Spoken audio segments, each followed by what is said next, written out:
Well, first of all, my name is Maria Fernanda Espinosa, former president of the United Nations General Assembly and counselor to the World Future Council. I would like to start by thanking the kind invitation to take part of this year's annual meeting of the Abolition 2000 Global Network to eliminate nuclear weapons. As a counselor to the World Future Council and former president of the UN General Assembly, it is my privilege to acknowledge and congratulate the thousands of committed citizens and organizations that devote energy, wisdom, and hard work every day to build a safer and a nuclear weapons-free world. Thank you, dear Alan Ware, a true champion of peace and disarmament. We are, of course, living extraordinary times. The COVID-19 pandemic has transformed our world, the ways in which we communicate, we take decisions, and the way we'll look at the future. The pandemic has also changed the ways we address human security issues like public health, climate change, peace, and of course, the elimination of nuclear weapons. The coronavirus pandemic has undeniably demonstrated that the key issues of human security cannot be resolved through military means or independently by nations, but require global cooperation and peaceful, non-violent conflict resolution. We would like to highlight the importance of the United Nations as the epicenter of the multilateral system, and we encourage its programs and agencies, such as the World Health Organization, for building such cooperation, managing global issues, and advancing human security. The global military budget, $1.9 trillion and $100 billion only on nuclear weapons, should be redirected to the Sustainable Development Agenda and provide the necessary support for developing countries to implement the 2030 Agenda and the Paris Agreement. Nuclear weapons in particular should be replaced by efforts to combat the climate crisis and to build resilient societies and economies. That's why we welcome the Securing Our Common Future, the disarmament agenda launched by the Secretary General in 2018. And this plan outlines the importance of disarmament for the achievement of sustainable development and of engaging all constituencies in disarmament action, especially women and young people. And we call for warring parties around the world to agree to the UN's appeal of last March for a global ceasefire to help combat the coronavirus pandemic.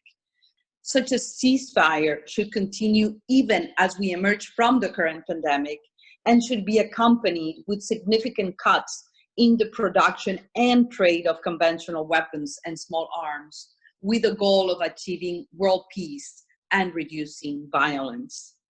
Whether we are from the East or the West, from the North or the South, we share one planet and a common future.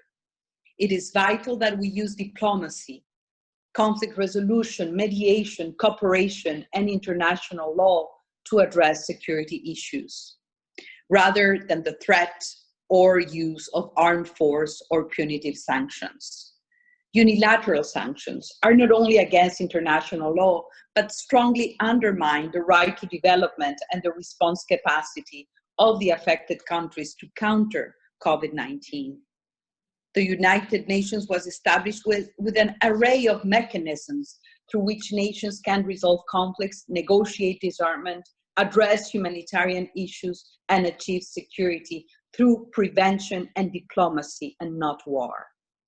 We urge all governments to make better use of these mechanisms and to replace nuclear deterrence and provocative arms races with reliance on common security.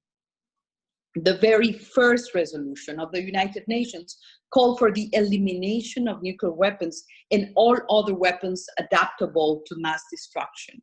Yet, 70 years later, over 14,000 nuclear weapons remain in the world's arsenals, threatening current and future generations and costing $100 billion. These weapons must be abolished, and we should use the resources for sustainable development, for genuine human security. Nuclear disarmament is a very important aspiration. Nuclear weapons consume resources, threaten our societies and future generations. Nuclear disarmament is an obligation of all countries, The non-nuclear countries are actively doing their part, but those relying on nuclear weapons for their security should also be committed to implementing international obligations. The corona pandemic has highlighted that governments and the international community must focus on human security, such as public health, the environment, human rights, peace and disarmament, and less on military security. Nuclear weapons and the global military expenditure were powerless to stop the spread of the COVID-19, nor to address the health, social, and economic impacts of the virus. And this is clear to us. We need to support campaigns like Move the Nuclear Weapons Money, which calls for moving budgets and investment from nuclear weapons and fossil fuels to instead support sustainable development. We need a United Nations that is relevant and is efficient and can deliver in the current circumstances. The Abolition 2000 annual meeting is taking place on May 23rd, the day before the International Women's Day for Peace and Disarmament. I would like to take this opportunity to express my deep concern about the humanitarian, social, and economic impact of the COVID-19 pandemic in women and girls. Reports of exponential increase in domestic violence, as well as in workload and unpaid labor for women, require urgent action. It is also the time to acknowledge the vital role that women play in peacemaking, policy development, and governance. The COVID-19 pandemic demonstrates that women in positions of power can make the difference. We need more women as heads of state, parliamentarians, policymakers, physicians, scientists. UN Security Council 1325 highlights the active role that women and girls should play in peace and disarmament and in peacemaking and peace building. I have joined women's leaders around the world in a joint appeal entitled Human Security for Public Health, Peace and Sustainable Development, organized by the World Future Council, Parliamentarians for Nuclear Non-Proliferation and Disarmament, and Women Legislators Lobby. The appeal will be released tomorrow as we commemorate Women's Day for Peace and Disarmament and the 75th anniversary of the United Nations. The appeal supports the Secretary General's disarmament agenda, and it's a call for a global ceasefire. And it reaffirms the urgent need to use diplomacy and peaceful resolution and prevention, rather than the threat or use of armed force, including nuclear weapons. I encourage you to continue to build this cooperation in order to bolster the political momentum for human security and disarmament. Your movement, your energy, your work and commitment are more needed than ever when we have the opportunity of a profound retooling of our society.